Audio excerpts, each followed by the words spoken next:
Do not trust anybody, किसी पर भी यकीन मत करें।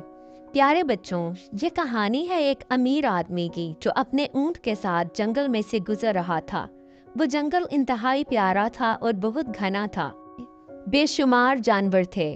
कुछ देर तो जंगल में सफर बहुत अच्छा गुजरा, लेकिन कुछ टाइम बाद वो आदमी अचानक सो जाता है और उसका ऊंट कहीं खो जाता है। ऊंट अपने मालिक को बहुत ढूंढता है, लेकिन इसको अपना मालिक कहीं पर नहीं मिलता। चलते चलते ऊंट ऐसे एरिया में चला जाता है जहां पर 3 जानवर मौजूद थे और वो तीनों दोस्त थे, शेर, लोमड़ी और उल्लू। ये तीनों इंतहाई चालाक थे, लेकिन ऊंट इतना चालाक नहीं था। कुछ देर बातें करने के बाद ही ऊंट उनका दोस्त बन जाता है, लेकिन उन तीनों के दिल में कुछ और ही था। वो मौके की तलाश में थे कि कब हम ऊंट पे हमला करें और उसे खा जाएं।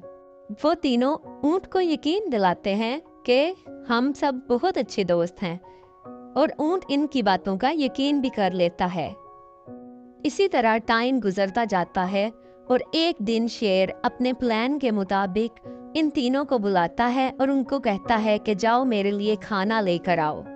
ये तीनों जंगल के मुख्तलिफ हिस्सों में चले जाते हैं और शेर के लिए खाना तलाश करना शुरू कर देते हैं। जब वो वापस आते हैं तो किसी को भी खाना नहीं मिलता और वो शेर को बताते हैं कि हम खाना नहीं ला सके।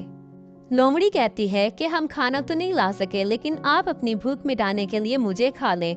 इसी तरह उल्लू भी कहता है कि आप मुझे खा लें अपनी भूख मिटाने के लिए। ऊंट बेचारा इनकी बातों में आ जाता है और कहता है कि शेर खान, तुम इन दोनों को नहीं खाओ, बल्कि मुझे ही खा लो और अपनी भूख मिटा लो। ये कहना था कि ये तीनों मिलकर ऊंट पर हमला कर देते हैं और अगली सुबह जानवर देखते हैं कि ऊंट की हड्डियां पड़ी हुई हैं और ऊंट को कोई खा गया है।